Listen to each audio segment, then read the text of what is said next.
오늘 아침에도 은혜 가운데 우리를 불러주신 주님께 감사드립니다.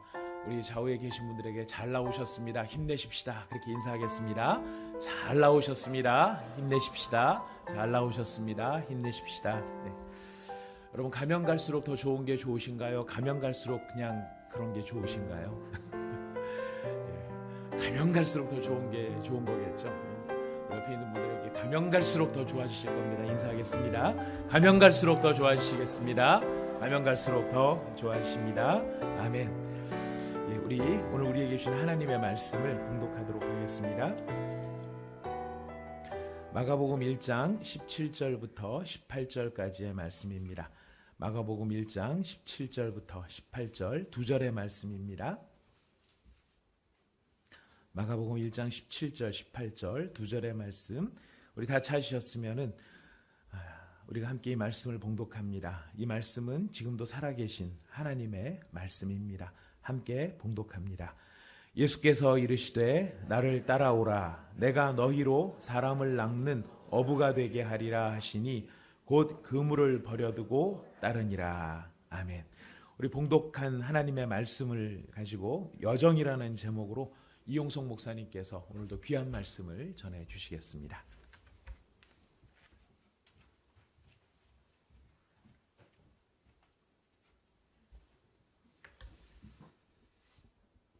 반갑습니다.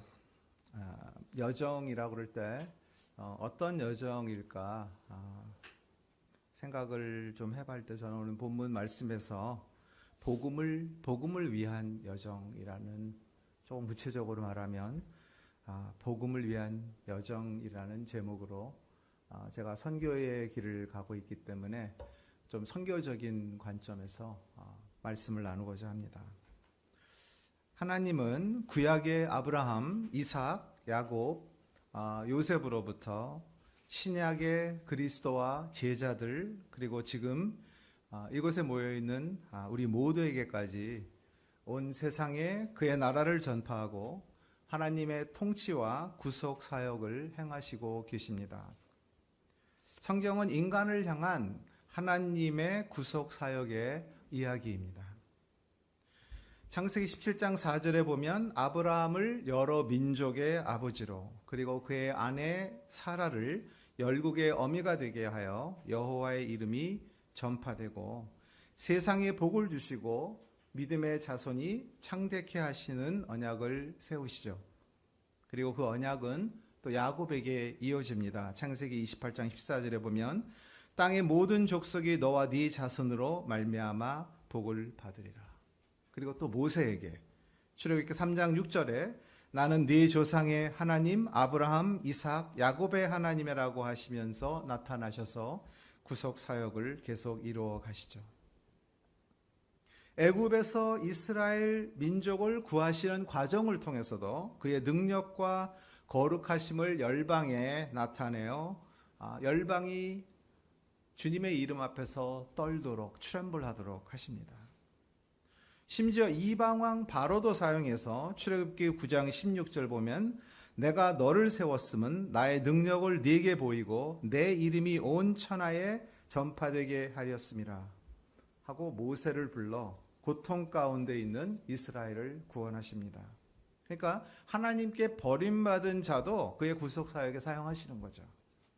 강팍하여 하나님을 대적하는 자를 더 강팍하게 하사 그의 큰 능력이 나타나게 하십니다. 홍해의 기적도 단순히 이스라엘을 애굽의 군대로부터 구하시는 사건으로만 생각하는데 그것이 다가 아닙니다. 여호수아 4장 23절 24절에 홍해를 가르사 이스라엘 사람들이 건너가게 하신 이유에 대해서 이렇게 말합니다. 이는 땅의 모든 백성에게 여호와의 손이 강하신 것을 알게 하며 너희가 너희의 하나님 여호와를 항상 경외하게 하려 하심이라 라고 하십니다. 왜 홍해를 가르십니까? 그의 뜻은 땅의 모든 백성이 하나님을 경외토록 하는 것이기 때문이죠. 그러니까 이스라엘만을 위한 것이 아니에요. 하나님의 마음은 항상 열방, 만민, 모든 족속, 온 세상을 향하여 있습니다. 근데 여러분과 저의 눈은 이 마이크로뷰, 그러니까 내가 속한 곳, 내 나라, 내 친척, 뭐 내 가족이나 나나 나의 필요, 이러한 것에 축소되기가 쉽습니다. 말세의 모습하고도 비슷하죠. 마지막 때에 사람이 자기를 사랑한다. 자기 중심. 이게 마이크로뷰로 자기 것만 보는 거죠. 그런데 하나님의 눈은 매크로뷰예요. 온 세상, 온 땅, 열방을 향하십니다. 그는 우리가 보지 못하는 전체, 지금 이 순간에도 큰 그림 속에 움직이고 계십니다. 이것은 우리가 늘 기억하며 자주 상고하고 또 배워야 하는 참 중요한 사실이에요. 왜냐하면 우리가 하는 일, 그게 어떠한 일이든 사업이건 또 주님을 섬기는 일이건 복음을 전파하는 나에게 맡겨진 일을 우리가 왜 해야 하는지를 이해하려면 우리는 큰 그림을 늘 마음속에 담고 있어야 합니다. 이거는 자나탄 에드워즈의 영성에서 굉장히 중요한 분야입니다. 이 바라봄, beautific vision, 이 하나님의 관점에서 하나님을 바라보고 하나님의 아름다우심과 하나님이 보는 전체 그림을 자꾸 보려고 노력하면서 침묵하고 개인에게 질문을 던져보고 자연 속에서 주님의 인도하시는 것을 조금이라도 더 보면서 조금 더 넓게 보려고 하는 이러한 노력이 자나탄 에드워즈의 삶에서 많이 나타나고 있죠. 모세의 뒤를 이은 여호수아도 가나안 땅의 여러 성들을 정복하며 하나님의 심판 구속 사역에 사용받습니다. 그리고 다윗도 또 시편 2편 8절 그 다윗의 자손인 예수님을 향해서 이 메시아닉 프로페시죠. 내가 열방을 내 유업으로 주겠다. 예루살렘 성전을 지은 솔로몬 왕도 마찬가지입니다.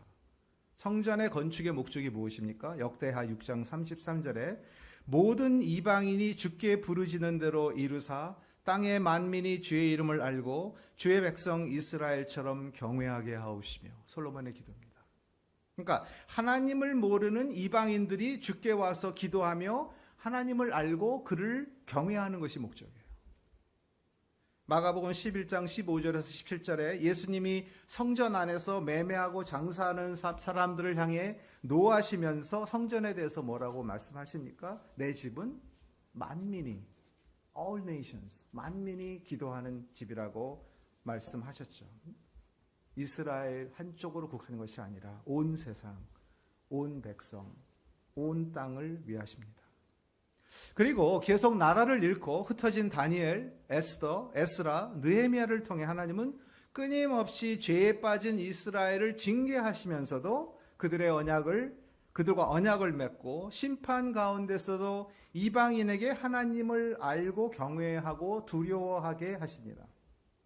그러니까 우리가 심지어 죄를 짓고 징계를 받을 때에도 우리의 연약함, 아픔, 고통, 낮아짐 속에서도 하나님의 온 민족을 향한 언약과 약속은 이루어져 나가고 있는 것입니다.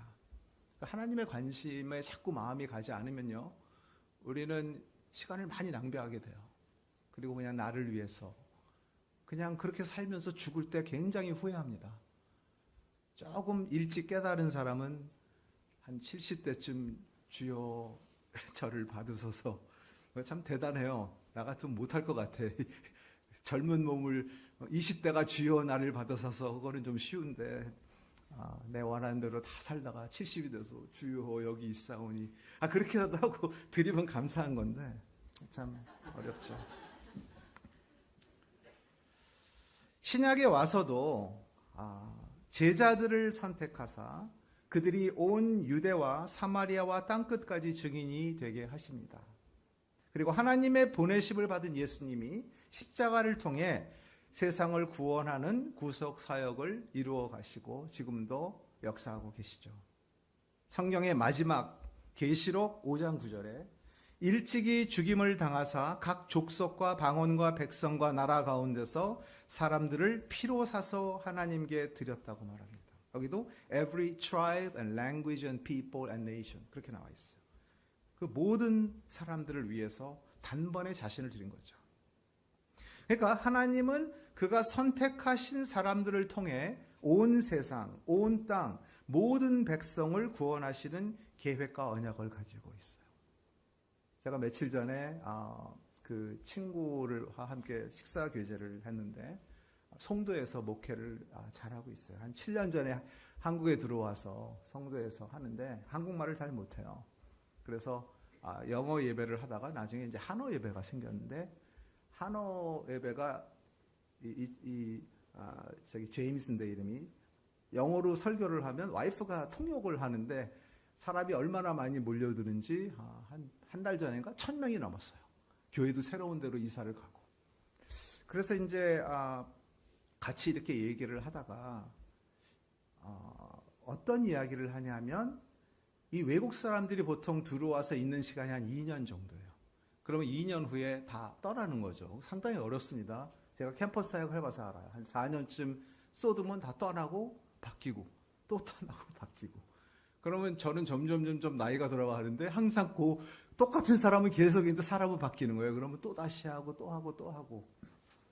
근데 거기는 또 캠퍼스 하기 더 힘든 게 거기는 1년. 그 연세대 그 익스텐션처럼 1년을 거기서 하고 3년을 이쪽에서 하니까 1년마다 바뀌니까 캠퍼스 사역은 더 힘든 거예요. 그러니까 뭐 좋게 말하면 뭐 한번 잘못해도 그 다음에 잘할 수 있는 1년마다 바뀌니까 얼마든지 좀 그런 게 있을지는 모르겠지만 그런데 그들에게 어떠한 비전을 주느냐 하면 한국 분들에게는 우리는 여기에 지금 온 40여 나라에서 와 있는데 이 사람들을 우리가 파송합니다. 섬깁니다. 기도로, 물질로 우리는 샌더입니다. 이렇게 가르치고요. 가는 사람들은 우리는 보내심을 받은 자로 파송받은 자로 나간다. 그래서 외국 사람들은 선교의식을 갖고 나가고 한국 분들은 그들을 서포트하는. 그래서 다 같이 열방을 섬기는 그러한 꿈과 비전을 갖고 귀한 사역을 하고 있습니다. 라이프 스프링, 아주 그 센세이션을 일으키는 영어권 사역에서 많이들 생각하지 못했던 프런트라인으로 가는 새로운 지금 모습이에요. 그래서 귀한 사역을 하고 있습니다. 그리고 2000년이 흐른 오늘 여기 계신 우리 모두 동일한 선택과 부르심을 받고 하나님이 주신 여정 속에 이곳에 지금 함께하고 있는 것입니다.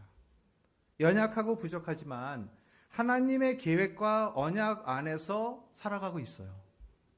여러분이 깜빡할 때도 우리는 하나님의 계획과 언약 가운데 살아가고 있어요. 우리는 그리스도 안에서 함께 동역하면서 파트너십을 갖고 주님을 함께 따라가는 형제요 자매인 것입니다. 저는 이제 선교사들을 많이 만나고 하면서 그들이 갖고 있는 도전과 어려움이 참 많은 것을 자꾸 느낍니다. 무엇보다 친구 친척을 떠나 낯선 타지에서 오는 외로움, 문화 충돌에서 오는 혼돈과 갈등, 이거는 잠시 여행 다니면서 겪는 문화 충격과는 완전히 다릅니다. 어떤 분이 단선 일주일 가서 너무 힘들었다고 그러고 막 이렇게 그거하고는 상태가 안 되는 거죠. 선교사들은 낯선 곳의 삶을 정착하여 그곳의 사람들과 관계를 맺고 복음을 전해야 하는 사명을 가지고 있기에 선교지의 새로운 언어와 문화를 배워야 하는 태스크가 있습니다. 그런 외지에서의 삶은 고립감과 때로는 상실감을 주기도 합니다. 인류학에선 인간의 문화를 반복적인 습관으로 습득된 감정과 사고 행동으로 정의합니다. 그래서 이 습관과 무의식 가운데 오랜 세월 우리 몸에 깊이 배어 있는 내 모습을 바꾸는 작업은 상당히 어려운 거예요. 저절로 되지 않습니다. 문화마다 가치관과 전통의 차이가 존재하고 많은 경우에 타 문화에 대한 선입견이나 편견, 때로는 우월의식, 열등의식이 나도 모르는 사이에 이미 존재합니다. 서구의 인디비주얼리즘, 개인주의죠. 동양의 컬렉티비즘, 집단주의. 이거를 비교해 보면 인간 문화의 차이가 너무나 상반되는 것을 볼 수 있습니다. 가족과 나라, 자기가 속한 팀을 먼저 강조하는 패밀리즘, 프로비덴셜리즘이죠. 그래서 순종과 희생과 동화를 겸손과 미덕으로 여기는 동양과 개인의 행복과 목표가 제일 중요하고 비슷하게 모방하는 것보다는 창조적으로 자발적으로 자신을 드러내고 나타내는 것을 좋게 여기는 서구의 문화는 서로 충돌하면서 많은 갈등을 빚습니다. 리더십 스타일도 그렇습니다. 동양은 좀 권위적이고 다이렉티브하고 강하고 컨트롤하는 좀 강한 컨트롤로 리더가 주로 디시전을 내리는 경우가 많죠. 근데 서구는 민주적이에요. 리더십 스타일이. 넌 다이렉티브합니다. 그리고 팀워크하면서 함께 의논하면서 결정하죠. 뭐 어느 것이 더 낫고 옳은 것을 지금 말하는 것이 아니라 장단점이 다 있고 집단이 처한 환경과 시기 그리고 그룹이나 멤버들의 성향에 따라 틀립니다. 한국은 아직도 권위주의형 리더십이 많이 자리 잡고 있지만 민주주의 사회가 발전됨에 따라 점점 바뀌는 것을 봅니다. 김은수 목사님도 즐겁게 따뜻하게 젊은이를 사랑하고 제가 볼 때 권위주의적인 이런 모습은 전혀 권위가 없다는 말이 아니라 좋은 거예요. 현대에서는 굉장히 필요해요. 젊은이들이 제일 싫어하는 게 권위주의거든요. 그들을 그냥 사랑해주고 그리고 설득력 있게 나아가고 어센틱한 걸 좋아해요.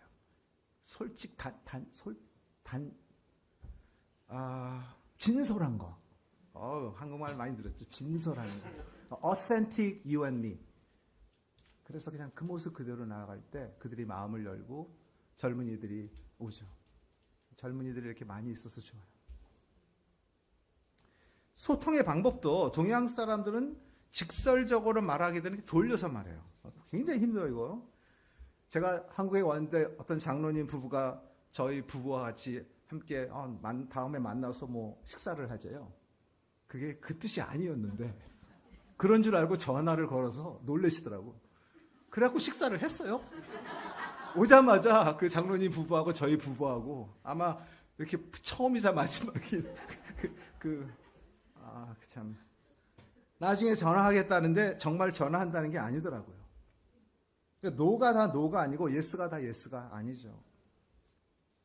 한국에 왔을 때 어떤 선교지에서 직책을 맡고 계신 분이 저한테 오더니 이제 나이도 많이 들고 몸도 저하여서 이제 그만하시겠다고 좀 자기를 리플레이스 할 사람을 찾아달라고 그래서 열심히 찾았죠. 나중에 어떤 목사님이 오더니 그분이 한 텀 더 하고 싶어 하신대요. 그래서 무슨 말이냐 나한테 와서 몸도 저거 하고 나이도 저거 하고 해서 내가 지금 찾고 있는데 나중에 알고 보니까 한 텀 더 하고 싶으시던 거예요. 그러니까 이제 그거를 한국은 눈치라는 게 있잖아요. 그걸로 이렇게 감을 잡아서 관둔다 그럴 때 뭐라고 그래야 돼?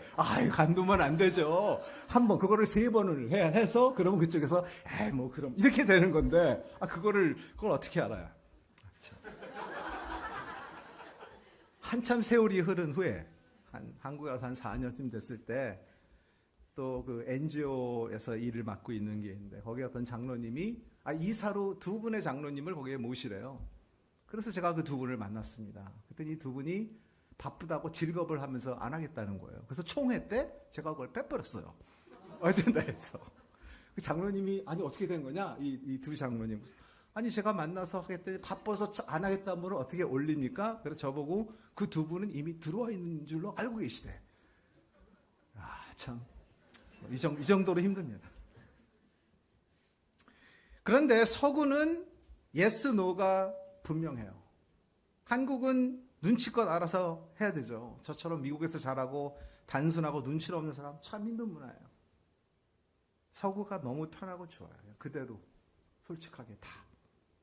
저는 그냥 다 얘기했어요. 그냥 윗사람이고 옆사람 솔직하게 다. 그냥 느끼는 대로 이거는 아닙니다. 이거는 상당히 힘들었죠. 조직이 일을 수행하는 데 있어서도 동양은 인간관계에 더 깊은 무게를 두고 있습니다. 이게 한국의 이모셔널 휴머니즘이죠. 정에 기반을 둔 인간관계. 참 재밌어요. 제 친구가 신학교에서 강의하는 친구가 자기가 만난 한국에서 40년 동안 선교 일을 감당했던 카톨릭 신부죠. 그러니까 한국에 있으면서 정과 한을 자기에게 설명해 주는 일러스트레이션을 얘기해 주는데 제가 그걸 듣고 야, 그거 최고의 일러스트레이션이다. 저도 이해하기 너무 좋게. 정이 뭐냐? 뭐 알죠, 정 여러분. 뭐 같이 너무 좋고 뭐 다 주고 막 그냥. 근데 이제 정이 들어서 같이 막 이렇게 하다가 이제 좀 상처를 받죠. 배신을 당하거나 뭐 그러면 뭐가 생깁니까? 한. 이제 그분이 이렇게 설명한 거예요. 그래서 이게 한이 생기는데 한을 어떻게 푸냐? 정으로 푸는데 술자적에서 술을 먹으면서 그래도 우리가 이러면 안 되지 뭐 이러면서 다시 푼다라는 거예요. 그래서 내가 그 신부님이 미국에 가서 살면서 한국을 그리워한다고. 왜 한국이 사람 사는 거가 여긴 사람 사는 것 같지가 않다. 왜 그냥 편하긴 한데 내 삶 당신 삶 이렇게 서로 이렇게 인터뷰는 안 하거든요. 한국은 오자마자 저보고 집 주소 달라고 그러고 이거 뭐 상당히 무례한 거죠. 어디 사냐 뭐 이런 개인적인 거 안 물어보거든요. 그러니까 이제 뭐 몇 살이냐 뭐 이런 것들. 그러니까 이제 그런 게 다른 거죠. 그러나 서구는 법이 앞서고 정에 앞서기보다는 더 현실적이고 계산적입니다. 그래서 때로는 야박하고 이기적으로 보이기까지 합니다. 제가 이 한국과 미국을 비교할 때 이렇게 생각을 하면 편해요. 트라이벌 소사이티하고 카스모폴리탄 소사이티로 생각을 합니다. 트라이브는 그 트라이브 안에 추장이 있죠. 추장. 그 치프텀이에요. 그러니까 이 안에 있으면 추장하고 생각이 달라도 나는 그냥 여기가 돼버리는 거예요. 무슨 얘기인지 아시죠? 그냥 이 안에서 그리고 추장의 디시전이 그게 얼티밋 디시전으로 가버려요. 카스모폴리탄은 다르죠. 여기 미국 같은 경우 여러 나라 사람들이 들어와서 오래 살면서 서로 이렇게 법을 잘 만들어서 이렇게 서로 공존하지. 그렇지 않으면 못 살아가니까 법이 발달된 거죠. 그래서 법치 국가로 발전해서 포용하고 하면서 그렇게 자란 거죠.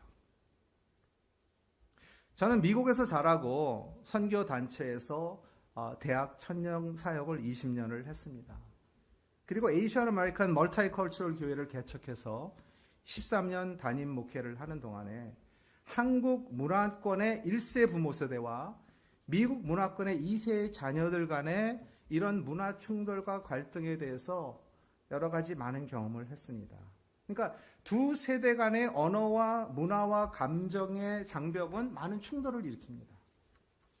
여러분, 지금 한국에서 같은 나라에서 사는 같은 말을 쓰는 부모와 여러분과도 많은 충돌을 느끼잖아요. 제가 얼마 전에 제가 아끼고 사랑하는 그 대학부에서 섬기는 목사님 두 분하고 교제를 하는데 한 분은 30대 중반이고 한 분은 30대 후반인데 둘 다 뭐라고 그러냐. 너무 컬처럴 이 갭을 많이 느낀대. 대학생들하고 30대 그래서 30대 후반 나는 1년 안으로 이제 대학부는 못 하겠다. 저한테 그러는 거예요.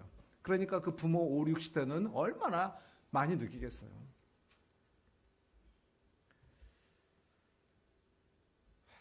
저는 코리안 아메리칸 1.5세로 중간 역할을 종종 했는데 어떨 때는 참 답답했어요.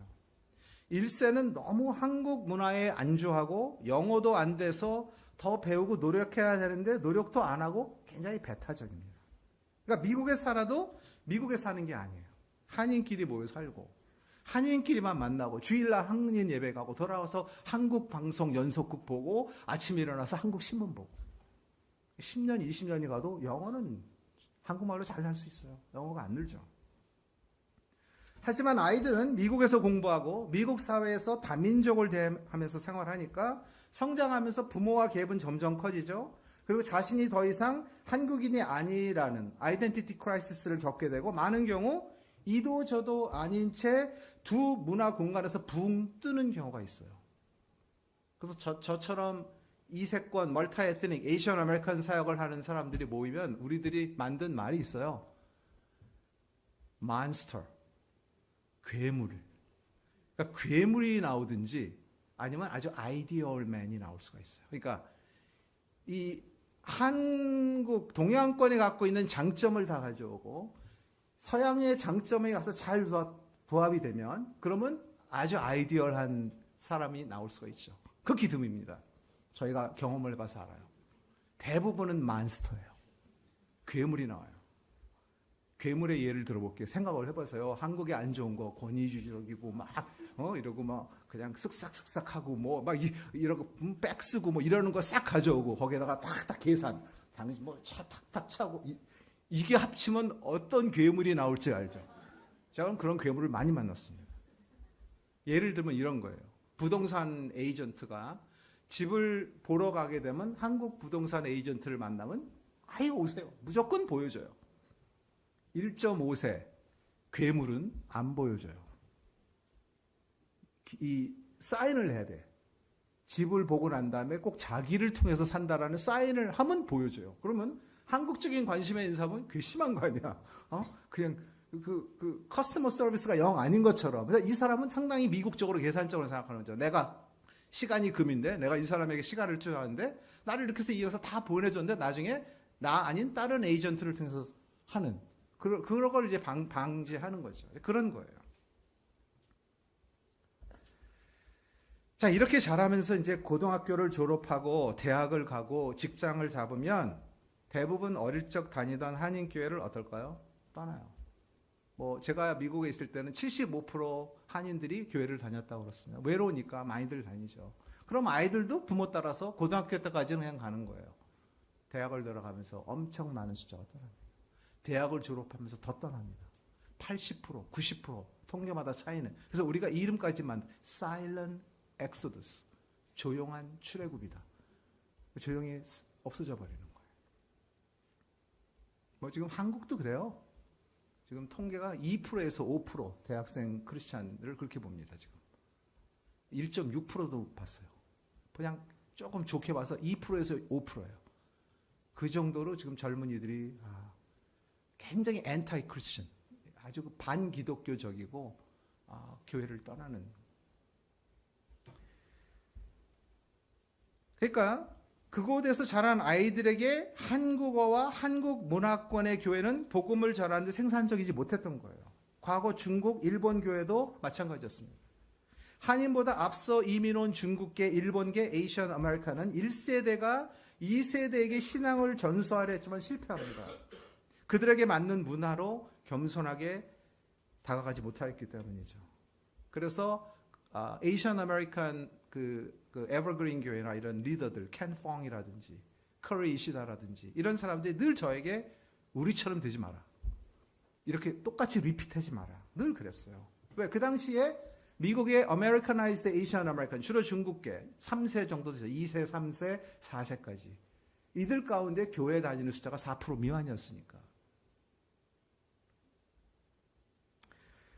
새로운 문화에 동화될수록 복음을 전하는데 더 프로덕티브하고 효과적인 면이 많이 있어요. 그러니까 하나님은 언어와 문화를 초월한 수프라컬처럴 비잉이지만 우리는 그렇지 않습니다. 그러니까 복음을 효과적으로 전하는 것은 각 문화에서 새롭게 재해석하여서 적용해야 할 것이 많습니다. 그러니까 리셉터 오리엔티드 되는 거예요. 받는 사람 중심으로. 그러니까 하나님도 인간의 각 문화 속에서 다양하게 역사하십니다. 한국 문화가 단일 민족이라지만 지금 다민족이 많이 들어와 있습니다. 몇 년 전에 200만 넘었습니다. 기성세대와 젊은 세대 사이에는 문화와 사상의 갭이 큽니다. 그래서 많은 충돌이 있습니다. 앞으로 아마 한국은 10년 안에 더 큰 사회적 변화가 예상됩니다. 자, 그 가운데 어떻게 복음을 전하는데 새로워져야 하는지 민감해져야 할 필요가 있는 것이죠. 바울의 전도 사역에서도 우리는 볼 수 있습니다. 고린도전서 9장 19절 21절에 내가 모든 사람에게서 자유로우나 스스로 모든 사람에게 종이 된 것은 더 많은 사람을 얻고자 함이라.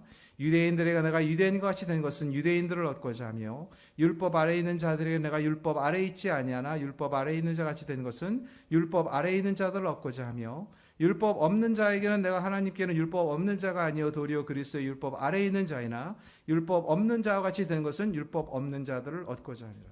그러니까 우리가 복음을 전하면서 관습이나 관례, 전통, 율법 아니면 편견이나 개인적인 경험에 너무 많이 묶여 있다면 유연성과 융통성을 갖는데 장애가 됩니다. 그러면 그 ethnocentric mind, 선민의식, 심지어 애국심이란 이런 것도 복음의 장애가 될 수 있어요. 복음의 우선순위를 못 두면 결국 본질을 잃어버리는 것입니다. 우리는 알게 모르게 이런 것에 다 묶여 있는 게 사실입니다. 따라서 가장 중요한 것이 뭔가에 대한 영적인 분별력이 필요합니다. 사도 바울은 유대인에게는 유대인같이, 그러니까 유대인의 관습, 전통으로부터 자유하지만 율법 아래에 있는 자에게는 율법 아래에 있지 않지만 율법 아래에 있는 자같이 행동하고, 이방인들에게는 이방인들처럼, 또 약한 자들은 약한 자와 같이 되는 것이죠. 그것은 여러 종류의 사람들을 구원코자 하기 때문입니다. 물론 복음은 절대로 타협하지 않았습니다. 융통성과 유연성을 가지고 겸손하게, 하지만 담대하게 복음을 전한 것이죠. 열린 마음은 내가 먼저 바뀌는 마음이고요. 그게 영혼을 구하는 마음이고 고난을 자처하는 마음이고, 그게 바로 그리스도의 마음입니다. 예수님이 하나님과 본체이나 낮고 낮은 인간의 모습으로 성육신 되셔서 우리에게 오신 것처럼 우리도 복음을 위해 그렇게 자신을 드려야 하는 것입니다. 오늘 본문 말씀 그 앞과 뒤와 이거를 제가 생략하겠습니다. 그냥 오늘 본문 말씀에 예수님이 제자들을 부르죠. 특별히 베드로와 안드레를 부르는 모습이 17절 18절에 나오고, 시간이 지나가서 마가복음 3장에 가면 이제 12명 다 나옵니다. 보잘것없는 가난한 마을에서 사는, 생계를 위해 먹고 살기 바쁜 제자들을 향해 이스라엘의 북쪽에 있는 갈릴리 그쪽에, 나를 따라와라. 내가 너희를 사람을 낚는 어부가 되게 하리라. 그러니까 이 제자들이 곧 그물을 버려두고 따르니라. 놀라운 반응이에요. 제가 엊그저께 만난 분은 주님께 새롭게 헌신하며 따르는 한데 일주일 걸렸대요, 결정하는데. 근데 제가 작년 10월에 무슨 결정을 할 때 일주일 걸렸거든요. 저는 그걸 상당히 빠른 결정으로 했는데 곧 그 작시에서, 일주일도 아니고 딱 부르실 때 그 자리에서 따르는 결정이에요. 부르시고 부른 자들을 연단하고 훈련시키시고, 그리고 능력 주셔서 하나님의 일을 이루어 가시는 주님이신 것이죠. 여러분과 저도 부르심을 받았어요. 주님의 제자로 부르신 곳에서 주님의 영광을 위해 일하며 섬기고 있어요. 우리가 그렇게 안 느낄지 모르지만 우리는 다 부르심을 받은 사람들이에요. 부족하지만 주님을 따라갑니다. 그런데 주님 따라가면 꼭 찾아오는 게 있어요. 주님 따라가다 보면 이게 꼭 찾아와요. 뭘까요? disappointment. 실망입니다. 세 가지 면에서 실망이 꼭 찾아옵니다. 첫째, 나 자신. 둘째, 다른 사람. 셋째, 하나님. 실망은 누구에게나 찾아옵니다. 실망이 없다. 좋은 거 아니에요. 실망이 없다는 것은 아무것도 바라는 것이 없는 것이에요. 아무것도 바라는 것이 없으면 그거는 그냥 끝난 인생이던가, 아니면 왜 사는지 모르는 삶. 밀레니얼 디지털 제너레이션에서 이런 사람이 굉장히 많아요. whatever. 그냥 왜 사는지 뭐 하는지 그냥, 일단 그들은 생각을 안 해요. 게임, 인터넷 뭐, 그래서 사람이 생각을 해야 하나님을 만나는데 생각을 안 해요. 책을 봐야 내가 책을 안 보고 TV를 보고 컴퓨터를 보고 미디어를 접하면 생각하는 어빌리티가 없어져요. 뭐 쑥 빠져가죠. 패션도 없어져요. No expectation, no disappointment. 기대하고 바라는 게 없으면 실망할 일 없습니다. 자신에 대한 실망, 나에 대한 실망을 극복하지 못한 사람 어떻게 될까요? 방어적이거나 공격적인 사람으로 변하게 됩니다. 다른 사람에 대한 실망은 피해의식이나 자기 연민에 빠지게 만듭니다. 하나님에 대한 실망은 어떻게 될까요?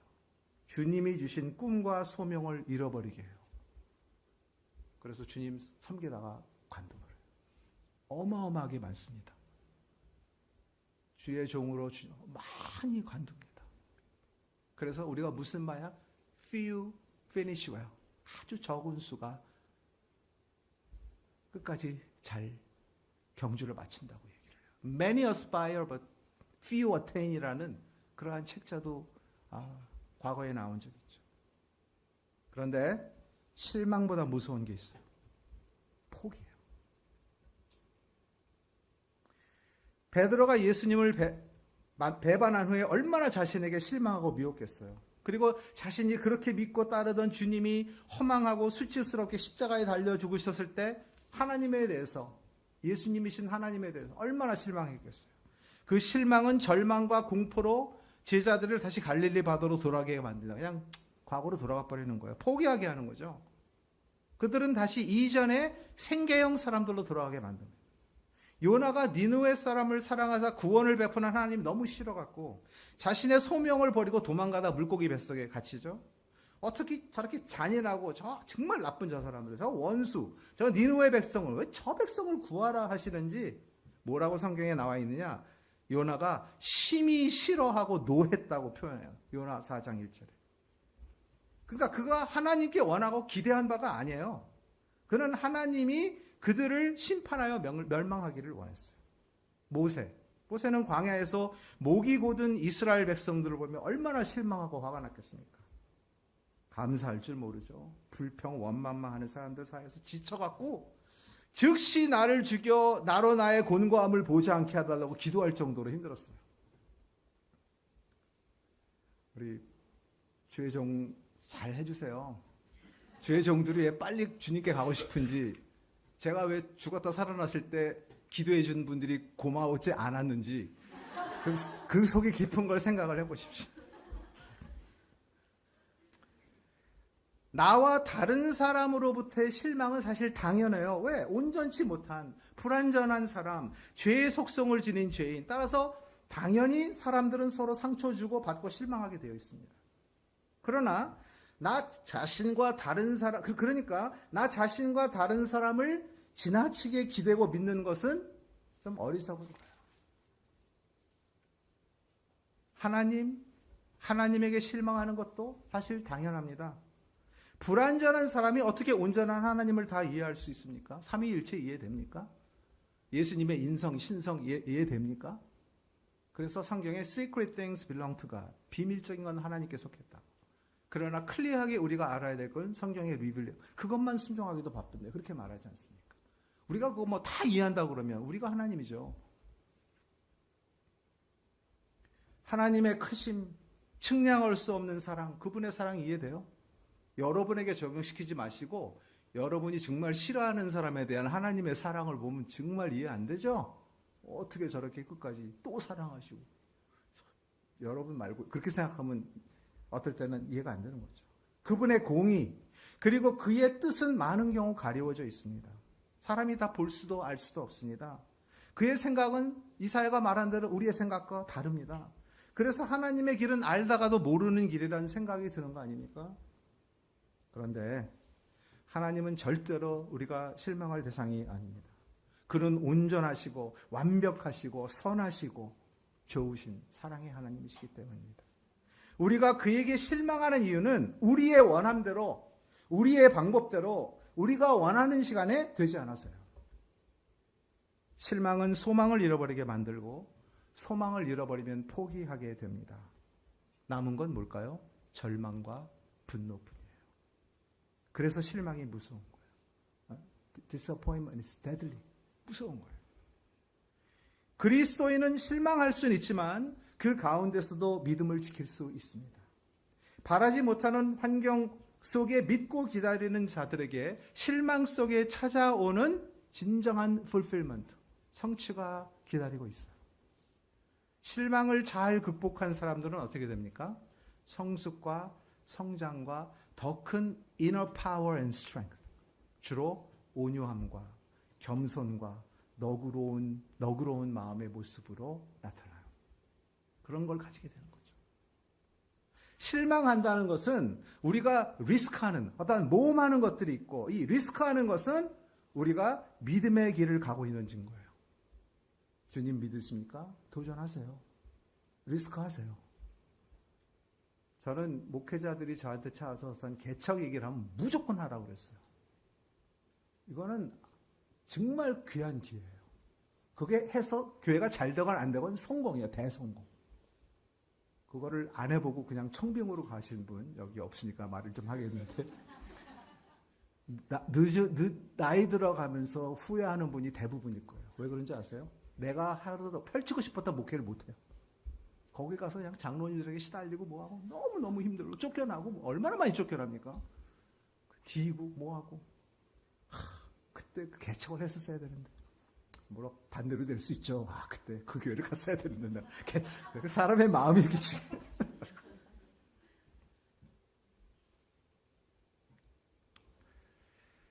리스크가 없다라는 거는 디스어포인먼트가 없다라는 거예요. 리스크 하세요. 나이 들어서 제일 후회하는 게 도전 안 했던 거예요. 괜찮아요. 페일리어를 두려워하지 마세요. 그 페일이 아니에요. 배우는 거예요. 성장하는 거예요. 그리고 또 도전하세요. 특별히 젊은 이분들. 실패를 두려워하지 말고 도전해요. 한국은 경쟁과 비교 그리고 성과를 강조하는 사회의 분위기라 그 기대치 때문에 자신에게 실망하기 더 쉬운 것 같습니다. 눈에 보이는 성취를 해야 하기에 무겁고 얽매이기 쉽습니다. 나와 다른 사람들의 기대가 주님이 주시는 길을 가는데 장애가 된다면 어떻게 해야 돼요? 과감히 버려야 됩니다. 히브리서 12장 1절 2절에 모든 무거운 것과 얽매이기 쉬운 죄를 벗어버리고 인내로서 경주하라 했습니다. 무거운 짐들, 나를 올가매는 분야가 무엇인지 알고 버려야 가벼워집니다. 그래야 우리 여정의 본질을 제대로 바라보며 앞을 향해 경주할 수 있습니다. 아브라함의 삶을 보면 정처 없이 여기저기 나그대로 방황하며 때로는 조카인 롯과의 갈등과 분쟁, 아내 사라와 하갈의 갈등, 그 사이에서 낳은 이삭과 이스마엘과의 어려움, 여기저기 다니다 목숨을 잃을 뻔한 사건들, 그래서 막 거짓말도 하고 두려움, 아픔, 상처 겪으며 방랑했습니다. 언뜻 보면 열방을 꿈꾸는 자의 모습보다는 그냥 여기저기서 고생하며 유랑하며 사는 모습입니다. 모세도 40년 동안 광야에서 가나안 땅에 들어가지도 못하고 주변을 배회하며 살다가 갔습니다. 그 당시 세상적인 한 인간의 삶으로 보면 고생만 딛다 하다가 안타깝게 끝도 못 본 비운의 지도자, 그렇게 보일 거예요. 그런데 히브리서 11장 13절에 이 사람들은 다 믿음을 따라 죽었으며 약속을 받지 못하였으되 그것들을 멀리서 보고 환영하며 또 땅에서는 외국인과 나그네임을 증언하였으니 그들이 이같이 말하는 것은 자기들이 본향 찾는 자임을 나타냅니다. 말하고 있습니다. 우리의 여정의 끝은 이 세상이 아닌 본향에 있고 이들은 그것을 알고 믿음으로 걸었다 기록하고 있는 것입니다. 때로는 그리스도인으로 신앙생활을 하면서 살아갈 때 내가 진정 부르심을 입은 자로 복음을 위해 사는 건지 아니면 그냥 생존을 위해 사는 건지 혼돈되는 시간도 경험할지 모르고 때로는 아무것도 할 수 없다는 무력감에 답답하고 초라한 마음이 들 때도 있을지 모릅니다. 그러나 하나님이 주신 여정의 끝은 실망을 넘어 우리가 지금 당장 볼 수 없는 것들임을 이 시간 다시 한번 기억해 보았으면 합니다. 우리가 가는 삶의 여정에 여러 가지 환난과 시험과 아픔이 다가와도 그 가운데서도 우리를 향한 하나님의 부르심과 선한 뜻은 반드시 이루어지며 끝날까지 견고케 하실 것을 믿으시기 바랍니다. 엠마오 마을로 향하는 실망한 제자들에게 다시 나타나신 주님이 말씀을 통해 그들의 마음 다시 뜨겁게 해주신 것처럼 주님이 이 시간 이곳에서 우리 모두의 마음을 다시 더 뜨겁게 해서 힘들고 어렵지만 소명인으로서 우리의 여정을 축복하시길 바랍니다. 기도하겠습니다. 사랑과 은혜가 풍성하신 아버지 하나님, 주님 바라보며 복음을 위해 믿음의 길로 끝까지 주님 따르는 주의 용사 다 될 수 있도록 은혜 베풀어 주시옵소서. 예수님의 이름으로 기도합니다. 네.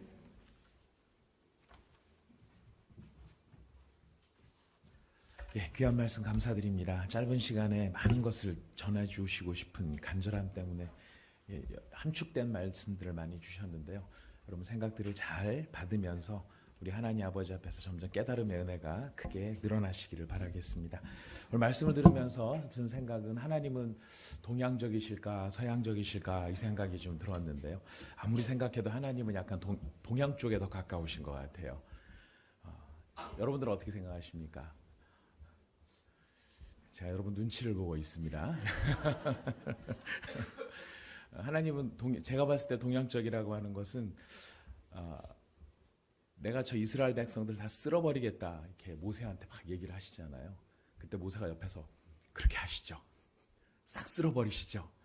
이렇게 말했으면 지극히 서양적이지 않았을까 싶습니다.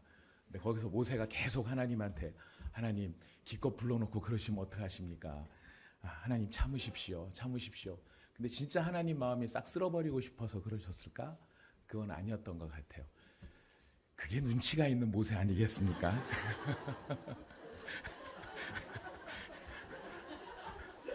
지극히 하나님은 동양적이시지 않나 이런 생각이 들었다는 거예요. 눈치에 좋은 점과 나쁜 점이 있을 것 같은데요.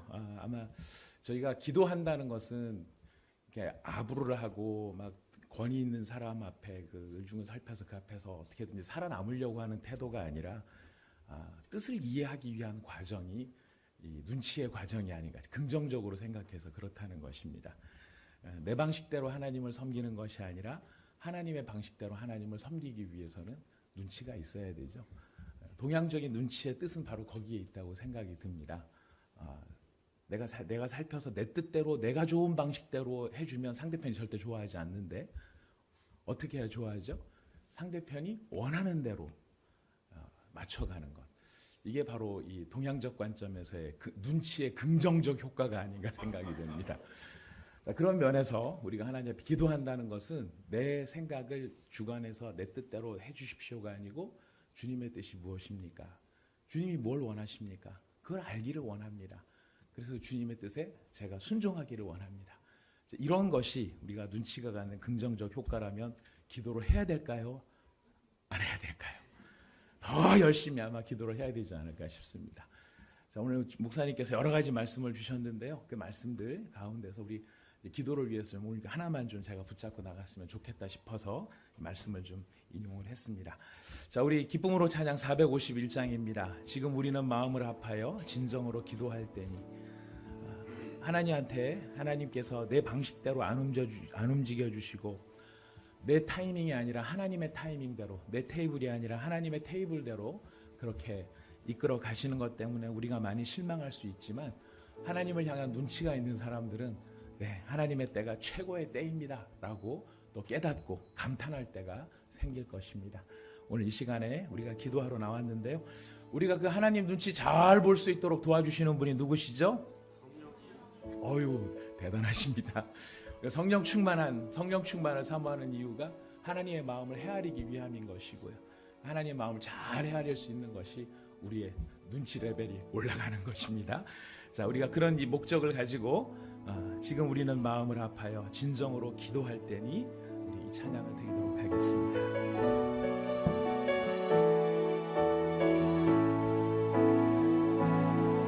지금 우리는 마음을 합하여 진정으로 기도할 때니 모이자 하나 되자 우리가 갈 길이라 찬양과 온 마음과 정성을 다해 기도와 주님께서 기도하신 것처럼 말씀 속에 권능으로 임하시니 사랑으로 하나 되자 우리의 생명 모두 다해 주님을 찬양하며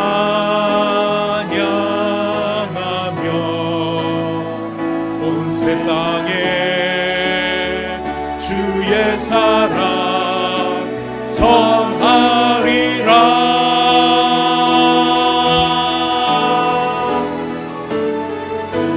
일어나 새벽을 깨우리라. 지금 너희가 기도할 때이니 일어나 새벽을 깨우리라. 내가 너희와 함께 하리라. 지금 우리가 하나님 의지하고 담대히 나갈 때이니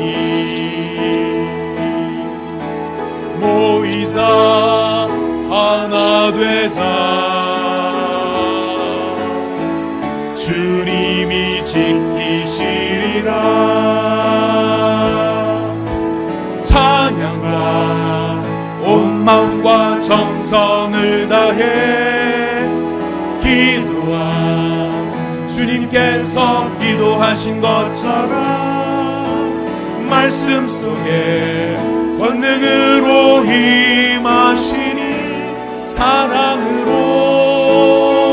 하나 되자 우리의 생명 모두 다해 주님을 찬양하며 온 세상에 주의 사랑 전하리라.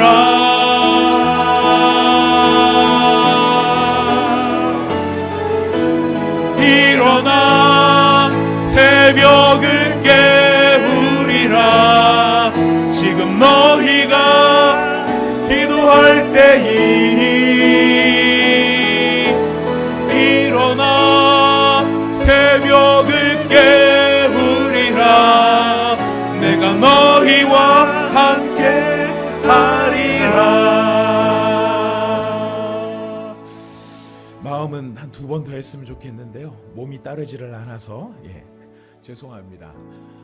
우리 하나님 아버지 앞에 이 시간 기도하며 나갈 텐데요, 주님, 우리의 생각의 지경을 넓혀주시고 성령 하나님께서 우리 가운데 충만하게 임재하셔서 우리가 하나님의 뜻을 따라 하나님 앞에 기도하며 하나님의 뜻을 따라 섬기며 하나님의 뜻을 따라 하나님의 목적을 이루어 드릴 수 있도록 우리들의 생각의 지경을 넓혀주시고 우리들이 볼 수 있는 눈을 넓게 열어주시옵소서. 우리의 생각이 자꾸 좁아지면 좁아질수록 우리는 소명의 사람에서 생계형 사람으로 자꾸만 삶의 지경들이 좁아질 수밖에 없을 것입니다. 우리 성령 하나님께서 자꾸만 우리를 일깨우셔서 우리를 불러주신 그 부르심의 뜻을 깨닫고 하나님 아버지 앞에 온전한 충성을 다하며 살아갈 수 있는 저희가 될 수 있도록 성령 하나님 우리를 도우시고 우리를 인도하여 주옵소서. 이 시간 같이 한번 말씀을 생각하면서 기도하도록 하겠습니다. 다 함께 기도합니다.